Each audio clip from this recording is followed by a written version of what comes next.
하겠습니다. 읽도록 하겠습니다. 시작. 하늘의 언어로 소통하라 라는 제목으로 함께 말씀을 나누려고 합니다. 오늘 또 옆에 있는 분들에게 이렇게 축복할까요? 오늘 특별히 우리 앞에 앉아있는 우리 다음 세대들에게 우리 한 목소리로 오전에 했던 그 축복을 크게 한 목소리로 축복했으면 좋겠습니다. 너희의 인생은 너희가 생각하는 것보다 더 위대하단다 라고 이렇게 힘차게 우리 다음 세대에 손을 뻗어서 축복하면서 너희의 인생은 너희가 생각한 것보다 더 위대하다 하겠습니다. 시작. 너희의 인생은 너희가 생각한 것보다 더 위대하단다. 아멘. 우리 박수하겠습니다. 네. 씨앗은 작지만 씨앗 안에 몇 그루의 나무가 들어있는지 우리는 알 수 없습니다. 우리 자녀들은요, 하나님께서 우리 교회에 이미 심어 놓으신 씨앗입니다.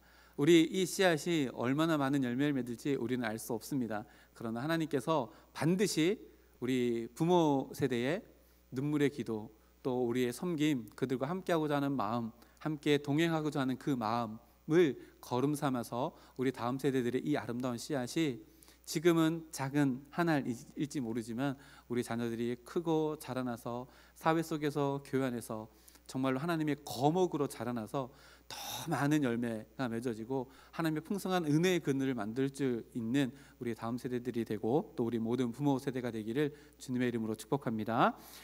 1969년입니다. 제가 태어나기 10년 전이네요. 미국의 스탠포드 대학교에서 필립이라고 하는 교수님이 한 실험을 하였습니다. 재미있는 실험인데요, 다들 아시는 실험일 겁니다. 미국의 한 슬럼가에 별로 좋지 않은 동네에다가 중고차 2대를 구입한 다음에 세워 놓았습니다. 그래서 2개 중에 하나는요, 본넷을 이렇게 열어놓고 세워 놨습니다. 그리고 하나는 본넷도 열어놓고 유리창 하나를 깨고 거기다가 가만히 놔두었습니다. 그리고 일주일이 지났습니다.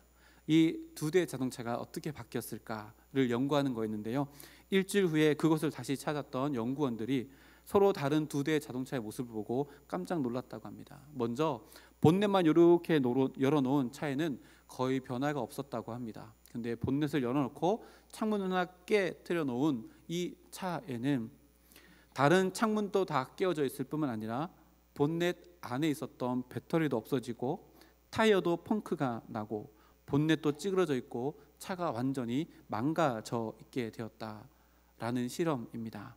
이 결과를 토대로요, 시간이 조금 지나가지고 1982년에 범죄 심리학자 제임스 윌슨 그리고 조지 랭킹 킬링이라는 사람이 앞에 있는 것처럼 깨진 유리창의 법칙을 발표했습니다. 한 번쯤 아마 다 들어보셨을 텐데요, 도시 주변에 저렇게 앞에 있는 그림처럼 깨어진 창문이 있는 폐가가 있다면 그 집은 버려진 채로 남겨져 있는 것이 아니라 다른 유리창도 모조리 다 깨질 뿐더러 온갖 벽에는 낙서들이 가득하게 되어지고 또 그곳에서 좋지 않는 범죄들이 일어나게 되어진다라고 하는 이론이 바로 깨진 유리창의 법칙입니다. 유리창 하나가 깨진 것을 고치지 않으면 이런 일들이 더 많은 일들이 일어난다는 겁니다. 이 이론을요, 실제로 적용해 본 사람이 있습니다. 그 사람이 누구냐면 뉴욕시의 교통국 고문위원으로 있던 조지 킬링이라고 하는 사람인데요, 관련 영상을 준비했습니다. 제가 이번 주에 영상 편집하느라요 시간 많이 보냈습니다. 영상을 한번 볼까요? 깨진 유리창 하나를 그대로 방치해두면 거길 중심으로 여러 가지 범죄가 확산될 수 있다는 이론이죠. 1969년 스탠포드 대학의 필립 짐바르도 교수가 실험 연구를 통해 처음 이런 상황을 확인합니다. 연구의 내용은 대충 이렇습니다. 2대의 중고차를 각각 다른 장소에 일주일간 주차해 둡니다. 보닛을 열어둔 채로 말이죠. 그중 한 대의 중고차 유리창은 조금 깨져 있습니다. 일주일 동안 이 2대의 중고차엔 어떤 일이 벌어졌을까요? 결과는 확연히 달랐습니다. 유리창이 깨져 있던 차량은 타이어뿐만 아니라 차량용 배터리까지 많은 것들을 도난당했습니다. 뿐만 아니라 불과 일주일밖에 지나지 않았음에도 차량은 처참할 정도로 훼손되어 있었습니다. 짐바르도 교수의 실험 내용은 그로부터 한참 후인 1982년 제임스 윌슨과 조지 켈링이라는 범죄학자가 미국의 월간지 애틀랜틱에 깨진 유리창이라는 글을 기고하면서 세상에 널리 알려졌습니다. 1980년대 뉴욕의 지하철, 모든 열차는 낙서로 뒤덮여 있고 1년에 60만 건이 넘는 범죄가 일어났으며 하루에만 약 2만 5천 명의 사람들이 무임승차했습니다. 뉴욕의 범죄 중 약 90%는 지하철에서 일어났죠. 그런데 1994년 뉴욕 지하철의 강력 범죄가 약 80% 가까이 감소하는 놀라운 일이 벌어집니다. 무슨 일이 있었던 걸까요? 아주 사소한 일에서부터 변화를 줬습니다. 제일 먼저 지하철과 벽에 있던 그래피티 낙서를 지우고 말끔하게 청소를 했죠. 그리고 이후 발생하는 경범죄에 대해 예전과는 다르게 강력하게 처벌했습니다. 사람들에게 뉴욕에선 그 어떠한 범죄도 용인되지 않는다는 인식을 심어준 거죠. 정말 사소해 보이던 일들을 했을 뿐인데 그 결과는 놀라웠습니다. 네, 영상을 이렇게 짧게 편집했는데요. 실제로 이 법칙이 뉴욕에 실제로 적용된 사례입니다. 1980년대 미국에 여행 가서 뉴욕을 가면 여행자들 안에서 이런 이야기가 있었다고 합니다. 절대로 지하철은 타지 말라. 왜냐하면 지하철 안에서 경범죄가 아니라요, 중범죄, 무거운 범죄들이 굉장히 많이 실제로 일어났다고 합니다. 근데 이 이론을 실제로 적용한 사람이 아까 나온 데이비드 건이라고 하는 교통국장이었습니다. 그래서 깨진 유리창이 뭘까? 이 모든 것의 시작이 뭘까를 생각하고요. 열차가 들어오면 그 열차 안에 있는 낙서를 다 지우지 않으면 지하철 열차를 운행하지 않았다고 해요. 이거를요 무려 6년 동안 진행했답니다. 6년 동안 진행하는데요, 굉장히 많은 사람들이 반발했대요. 아니 지금 살인범이랑 이런 것들이 너무 많이 일어났는데 지금 낙서 지우고 있을 때냐라고 하고 6년 동안이나 그렇게 했지만 절대로 포기하지 않고 깨진 유리창이라고 생각했던 낙서를 지우는 것, 그리고 무임승차, 그러니까 표를 안 끊고 들어가는 무임승차를 잡아가지고 굉장히 큰 벌을 내리며 대처했다고 합니다. 그리고 쓰레기를 버리는 것, 낙서하는 것, 이런 것들을 굉장히 크게 했더니요 5년이 딱 지나고 난 이후에 무려 70에서 80%의 중범죄가 사라졌다고 합니다. 깨진 1억의 법칙이 실제로 들어맞은 이야기이죠. 우리나라에서도요 한 7, 8년 전에 영상을 찾아보니까 7, 8년 전에 KBS에서 동일한 이 깨진 1원의 법칙을 실험했던 적이 있더라고요. 좁은 골목의 전봇대 밑에다가 실험자가 검은 비닐봉지에 쓰레기 하나를 갖다 놓았습니다. 그리고 밤새 CCTV로 거기를 비춰놓고 있는데요, 거기를 보고 지나갔던 사람들이 자기 집에 있는 쓰레기를 가지고 와서 거기다가 놓고 또 돌아가고, 다음 날에도 놓고 돌아가고, 그래서 이틀, 3일이 지났는데 쓰레기 더미가 만들어져 있어요. 그러면서 그거를 다 치우고 거기에다가 화분을 똑같이 만들었어요. 화분을 만들고 거기다가 꽃을 심어서 딱 놔뒀는데요, 거기에 이 3일 동안 쓰레기를 버렸던 사람들이 그날 또 어김없이 쓰레기 봉지를 들고 와가지고 거기에 놓고 가려고 하는데 쓰레기 봉지가 아니라 화단이 있으니까 놓고 갸우뚱하다가 집으로 가다가 다시 돌아와서 쓰레기 봉지를 들고 다시 가요. 그렇죠? 깨진 유리창을 고쳤더니 더 많은 범죄들이 없어지게 되었고 더 아름답게 질서가 잡혀져 나갔다라고 하는 이론이고, 실제로 많은 부분에서 사회적으로 쓰임받는 이론 중에 하나입니다. 작은 무질서의 상태를 방치하지 않고 질서를 잡아나가는 그 작은 행동을 통해 엄청나게 큰 범죄들과 많은 범죄들을 미리 예방할 수 있다는 이야기입니다. 오늘 본문에도요 이 이론이 그대로 적용되어지는 사건이 나옵니다. 우리가 잘 알듯이 느헤미야서는 바벨론 포로로 잡혀갔다가 3차로 느헤미야가 귀환해서 성벽을 쌓아 올리고 에스라와 함께 부흥운동을 일으켜 나가고 무너져 있던 무질서했던 예루살렘의 질서를 잡아나가는 새로운 회복의 이야기가 기록되어 있는 것이 이 느헤미야서입니다. 느헤미야가요 예루살렘의 총독으로 그렇게 오게 돼서 성벽도 짓고 예레미야와 에스라와 함께 부흥성회도 하고 12년간 통치를 하다가 바사에 있는 왕이 야 너 거기 너무 오래 있는 것 같아, 여기 좀 오지 않겠니? 라고 해서 바사로 2년 동안 돌아갔다가 다시 귀환하는 이야기가 13장의 이야기입니다. 그래서 12장과 13장 그 사이에는 느헤미야가 예루살렘에 없었던 2년의 공백이 있습니다. 그래서 느헤미야가 다시 돌아갔다가 수상궁으로 돌아갔다가 다시 예루살렘으로 돌아와서 2년 뒤에 13장의 이야기가 펼쳐져 나가고 있는데요. 13장부터 2년 동안 어떤 일이 있었는지 느헤미야가 눈으로 목격하게 되어집니다. 예루살렘 안에 없었던 문제들이 생겨났다는 것을 보게 되는 거예요. 큰 문제부터 보이기 시작합니다. 그게 큰 문제가 뭐냐면 7절 말씀을 한번 보시죠. 7절 말씀을 보면요, 하나님의 전 골방의 책임자였던 제사장이 있는데 엘리야십이라는 제사장이 있습니다. 근데 이 엘리야십이요, 도비야라고 하는 사람과 교류를 합니다. 만납니다. 근데 그냥 만난 게 아니라요, 이 엘리야십이 성전 안에 골방들이 굉장히 많은데 그 방 중에 크고 좋은 방 하나를 이 도비야에게 방을 내어주었습니다. 우리 교회에서 가장 좋은 방이 만약에 제 방이라면 제 방을 도비야에게 줬는데요, 이 도비야가 어떤 사람일까요?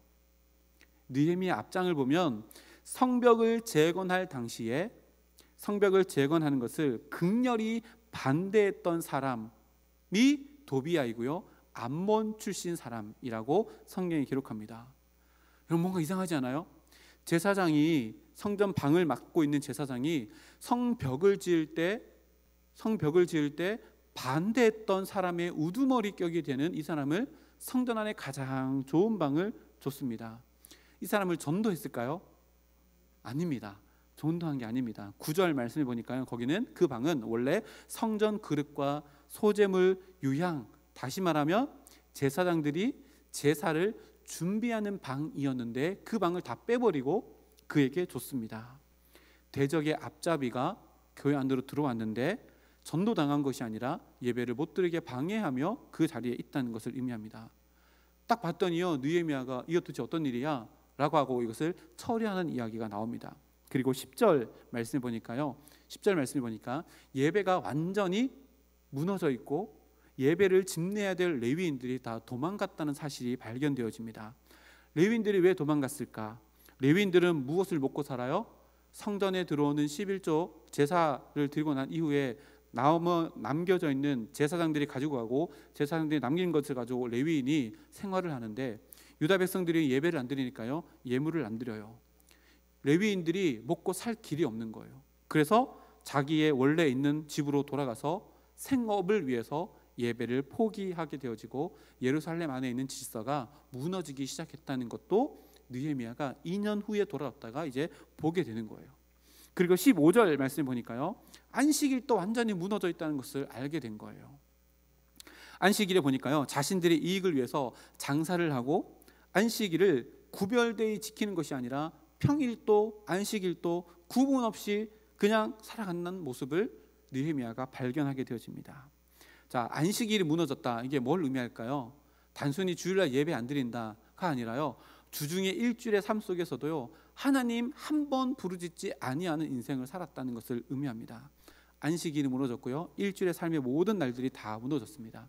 느헤미야가 없는 2년 동안에 지금 예루살렘 성 안에 완전히 무너졌습니다. 12년 동안이나 예루살렘의 회복, 예루살렘의 질서, 하나님의 뜻, 하나님의 방법대로 살아갈 수 있도록 그렇게 훈련시켰는데 2년 고작 갔다 왔더니 완전히 무너져 있습니다.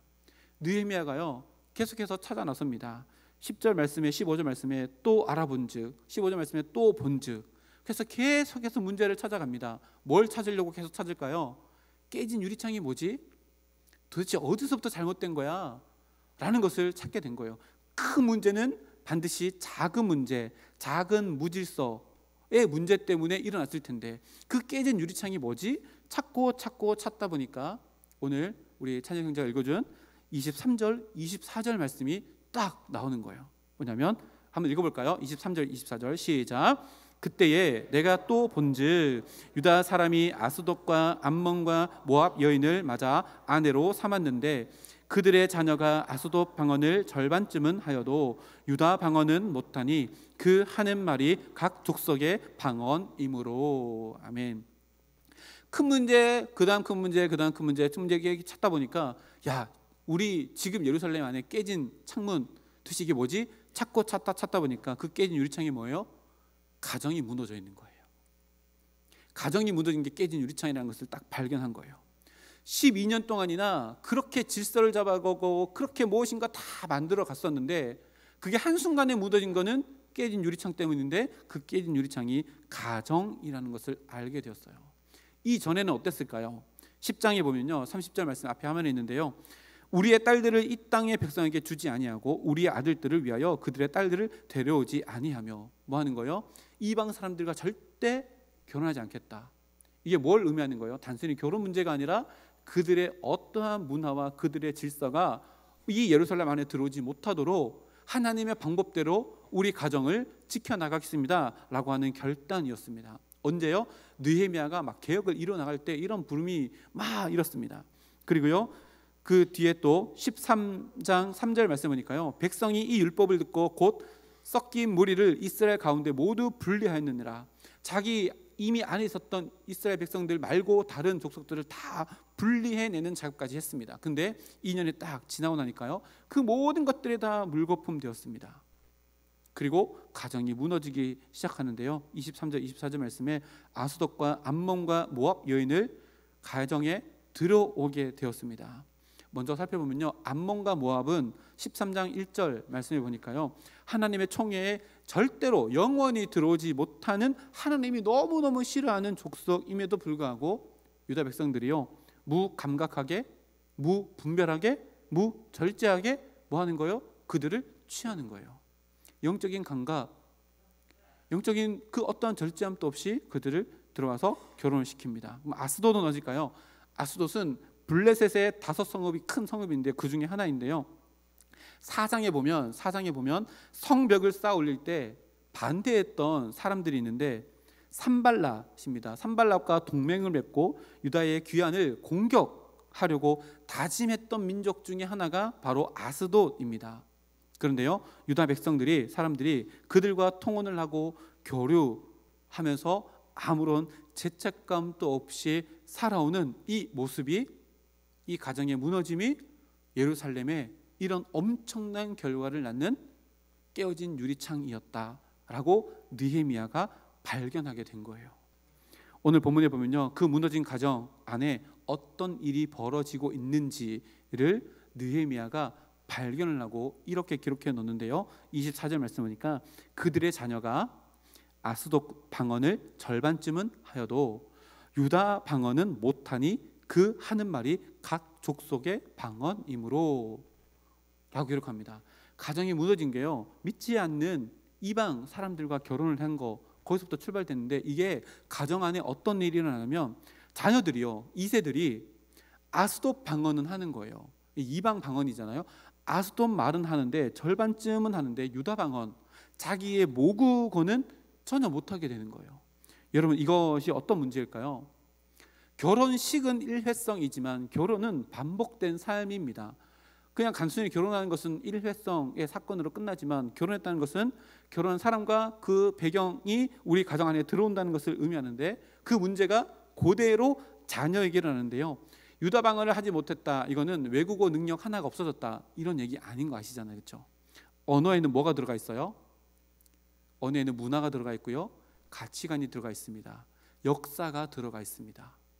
근데 그 모든 것들을 하지 못했다. 근데 이것이 유다 말을 하지 못했다라고 하는데요, 유다 말을 하지 못했다, 이게 어떤 의미일까요? 유다 말로 기록되어져 있는 하나님의 말씀에 대한 교육이 하나도 이루어지지 않았다는 것을 의미합니다. 유다 말을 못하는 거예요. 아니, 한국어로 성경 써 있는데 한국어를 못 읽는 거예요. 지금 이런 상황이 야기되었고 이것이 깨진 유리창이 되었다는 것을 의미합니다. 이것을 조금 더 확대해서 생각해 보면 이렇습니다. 유다 말을 가르치지 않았다는 것, 이것은요, 그들의 자녀에게 일주일 내내 살아가면서 하나님의 율법은 고사하고 하나님이라는 단어 하나도 언급하지 않는 가정이 되고 말았다는 것을 의미합니다. 그러니까 자녀들이요, 하나님의 백성이라고 하는 정체성도 없이 살아가고요, 일주일 내내 살지만 하나님이라는 단어조차도 들어보지 못하고 살아갑니다. 그들이 살고 있는 땅이 예루살렘, 곧 하나님의 성전을 품고 있는 성벽 안에 그곳에 살아가면서도 내가 어떠한 백성인지도 알지 못하고 살아가는 자녀들이 되고 말았다라고 느헤미야가 깨진 유리창을 발견한 겁니다. 이 가정에 깨진 유리창이요, 안식일을 구별하지 못하며 살아가는 자녀들로 만들었고요, 다른 날과 마찬가지로 안식일에도 자기 이익을 위해서 계속 살아가는 큰 범죄를 낳았고, 또 그렇게 안식일이 무너지니까요, 교회에서 성전에서 사역하는 레위인들이 11조를 받아서 먹고 살고요. 이 예배를 하나님께 올려드리고 이런 것들을 해야 되는데 예배가 드려지지 않고 더 큰 범죄로 이어집니다. 급기야는요, 하나님의 거룩한 성전에서 하나님을 역사를 정면으로 대적했던 자가 가장 좋은 방을 차지하고 주인 노릇하게 되어지는 엄청나게 큰 죄악의 열매가 맺혀졌다는 이야기가 느헤미야 마지막 장 이야기입니다. 근데 이 모든 엄청난 죄악의 출발점이 어디라고요? 깨진 유리창이 바로 가정이었습니다. 근데 그 가정 안에서 더 구체적으로 뭐였어요? 가정 안에서 하나님 이야기 안 하는 거예요. 이게 문제였습니다. 오늘 본문에 이것을 말, 언어라고 나오잖아요. 언어로 문제 나왔습니다. 그래서요, 오늘 말씀의 제목을 이렇게 해봤습니다. 하늘의 언어로 소통하라. 우리가 가정에서 하늘의 언어로 내 자녀들에게 일주일 내내 하나님 이야기 한 번 안 하고 살아간다면 여러분, 한국교회의 깨진 유리창은요, 바로 우리 가정입니다. 일주일 내내 살아가면서 하나님의 율법이 내 입술을 통해서 자녀들의 귀에 들려지지 않는다면 하나님의 나라의 깨진 유리창은 바로 나의 가정입니다. 기쁘고 좋은 날 너무 무거운 얘기해서 죄송합니다. 그런데요, 구약 성경에 보면요, 하나님은요 이 부분을요 누차 이야기하십니다. 역사가 바뀔 때마다, 지도자가 바뀔 때마다 동일한 얘기로 하나님은 이스라엘 백성들에게 계속해서 이야기하는데요, 출애굽 당시로 한번 올라가 볼까요?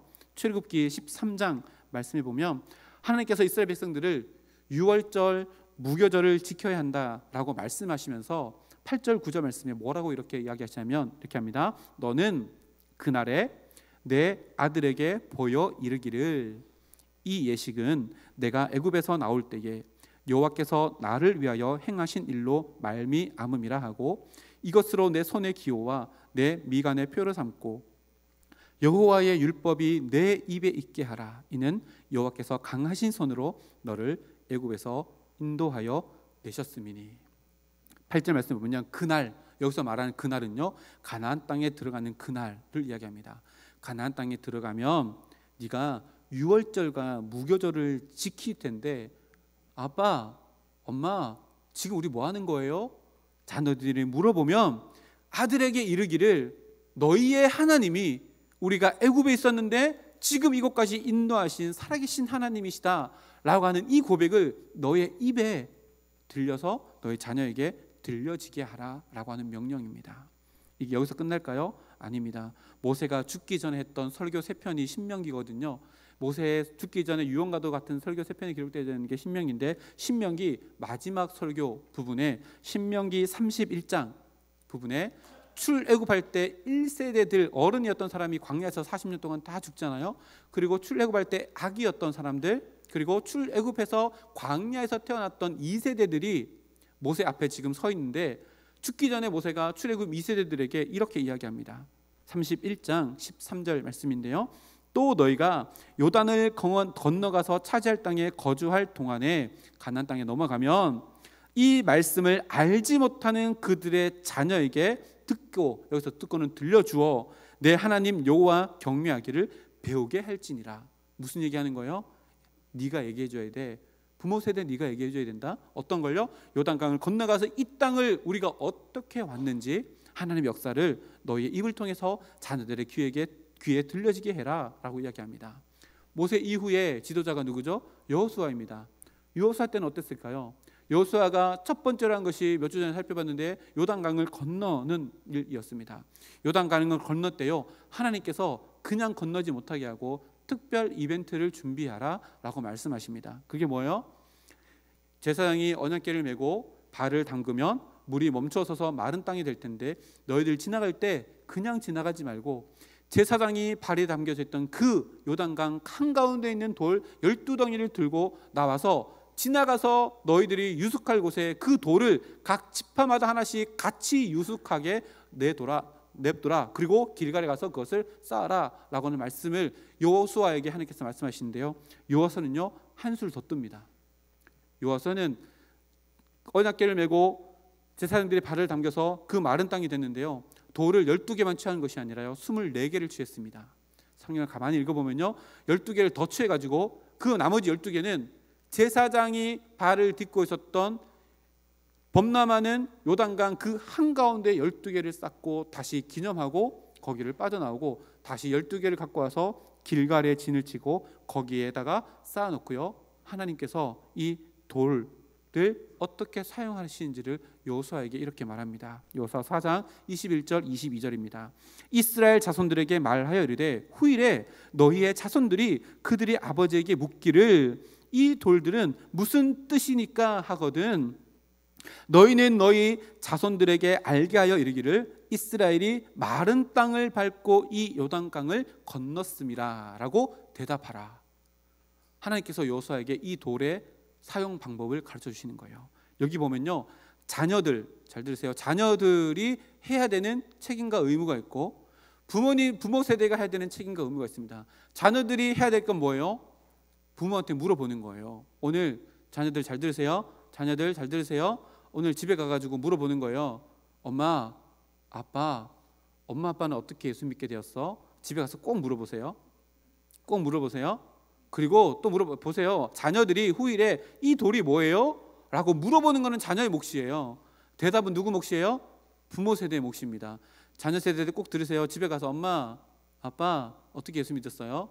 라고 물어보세요. 그리고 엄마 아빠 연애할 때 어떤 믿음의 간증이 있는지 집에 가서 꼭 물어보세요. 그럼 엄마 아빠가 당황할 거예요. 많이 당황할 거예요. 그러면 그 이야기를 듣고 어떻게 하는 거예요? 아, 엄마 아빠의 하나님이 나의 하나님이시구나 라고 고백하는 거예요. 이게 뭐예요? 하늘의 언어로 소통하는 거예요.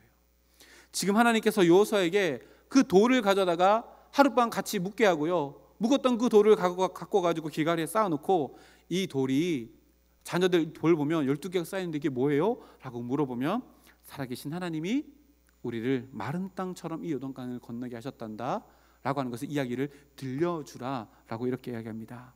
우리가 바로 회복해야 될 것이요 이것입니다. 이렇게 표현해야 돼요. 오늘 말씀의 제목처럼요, 하늘의 언어, 이 하늘의 언어는요 하나님의 성품 그리고 하나님의 역사를 담아 자녀들에게 들려주는 우리의 말, 우리의 이야기입니다.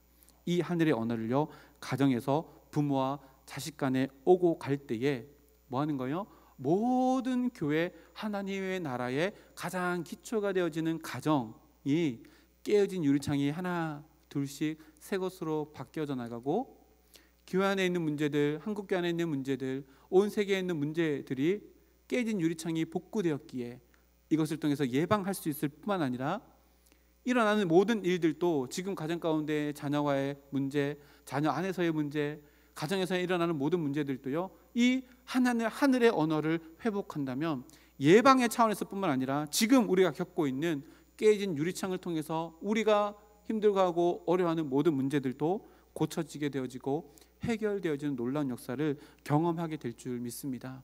이 하늘의 언어를 회복하여서 우리 다음 세대들, 지금은 진리가 도전받는 시대를 살아가잖아요.